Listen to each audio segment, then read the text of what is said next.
Market के लिए एक और खराब दिन जब मार्केट 150 पॉइंट से ज्यादा गिर करके 25,750 के नीचे बंद हुआ है। कौन से मेजर रीजन है जिसकी वजह से आज मार्केट गिरा और अगले वीक मार्केट का ट्रेंड कैसा रहने वाला है। मार्केट की एडवांस डिक्लाइन रेशियो रही 3:4। निफ्टी के टॉप गेनर्स में बीईएल, आइशर मोटर्स और श्रीराम फाइनेंस है, जबकि निफ्टी के बॉटम में इटर्नल, मैक्स हेल्थकेयर और सिप्ला जैसे स्टॉक्स हैं।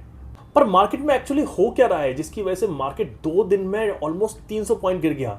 इंडिया यूएस की टैरिफ डील नहीं हुई, चाइना और यूएस की टैरिफ डील के बारे में थोड़ी अनसर्टेनिटी है और फेड ने हॉकिश कमेंट्री दी है जिससे कि लगता है कि आगे दिसंबर में रेट कट नहीं होगा। ये चीज़ें हम सब डिस्कस कर चुके हैं और हम जानते हैं कि मार्केट इन न्यूज़ को प्राइसिंग भी कर चुका है। लेकिन उसके बाद भी ऐसा क्या हुआ कि पिछले 2 दिन से मार्केट बुरी तरह गिरा है।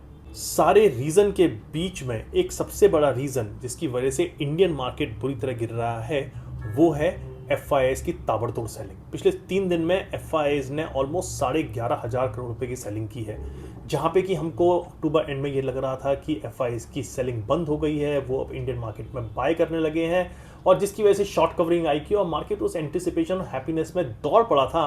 वहीं पे पिछले 3 दिन में खासतौर से नवंबर सीरीज के स्टार्ट होते ही एफआईआईज ने फिर से सेलिंग स्टार्ट कर दी है। अब सबसे बड़ा क्वेश्चन ये है कि एफआईआईज इंडिया से पैसा निकाल क्यों रहे हैं और उसके रीजन है बाकी मार्केट के ग्रो करना एज कंपेयर टू इंडिया। अगर आप देखें US, China, south Korea, Japan के मार्केट इंडिया के कंपैरिजन में अच्छा खासा परफॉर्म कर चुके हैं, जिसकी वजह से एफआईआईज इंडिया से पैसा निकाल करके इन मार्केट्स के अंदर पैसा लगा रहे हैं। दूसरा रीजन जिसकी वजह से एफआईआईज इंडिया से पैसा निकाल रहे हैं वो है डॉलर के अगेंस्ट में इंडियन रुपी की वीकनिंग। क्योंकि इंडियन रुपी वीक हो रहा है डॉलर के अगेंस्ट में, इसलिए नेट रिटर्न्स एफआईआईज के इंडियन मार्केट में भी वीक है और इसलिए वो पैसा निकाल के उन मार्केट में लगा रहे हैं जहां पे कि करेंसी भी स्ट्रांग है और मार्केट के रिटर्न भी स्ट्रांग है।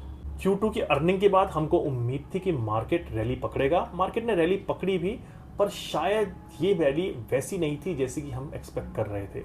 हमको लगा कि मार्केट ताबड़तोड़ एक ही डायरेक्शन में मूव होकर के ऑल टाइम हाई हिट करके 27,000 पे पहुंच जाएगा, लेकिन मार्केट ने 26,000 पे होल्ड लिया और अब मार्केट 25,550 से 26,000 के बीच में कंसोलिडेशन करने के मूड में नजर आ रहा है। अगर एफआईआईज की ऐसे ही सेलिंग चलती रही तो हो सकता है कि आने वाले दिनों में मार्केट 25,700 का लो तोड़ करके 25,550 तक पहुंच जाए।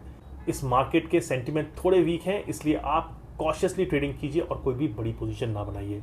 ध्यान रखिए, बिहार इलेक्शन भी आने वाले वीक में स्टार्ट होने वाला है और उसकी काउंटिंग 15 नवंबर को होगी। उस टाइम पे भी मार्केट के अंदर काफ़ी उथल पुथल होगी, तो उस समय भी आपको अपनी पोजीशंस लाइट रखनी चाहिए।